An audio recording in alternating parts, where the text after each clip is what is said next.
But we need to clear something up because this is one mistake that is killing your biggest deals. Now, when you're talking to the technical stakeholders, you think that they're evaluating you. You think that they're weighing their options, but they aren't. So in a complex organizations, now technical isn't just a polite word for policy, security, architecture, or standards. So most sales teams, they walk into these rooms ready for a debate, feature versus feature, roadmap versus roadmap. But the policy doesn't debate. Now, policy filters. So think about it. When a security lead says that won't pass review, or they're not giving you an opinion, that's a boundary. And when an architect says that doesn't align with our stack, now that is not resistance, that is governance.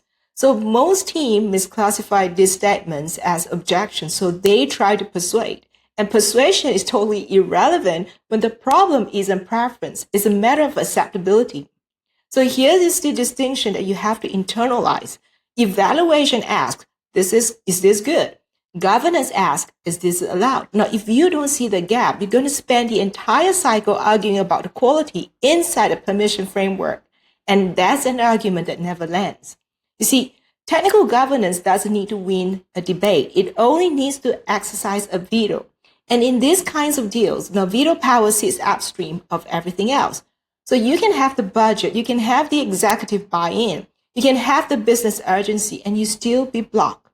Not because your product is weak, but it's because it violates the standard that you didn't bother to map out. And that is why major deals, they stall without anyone ever saying no. The technical layer isn't going to argue with you. It simply defines the acceptable universe. And if you're outside that universe, you're invisible.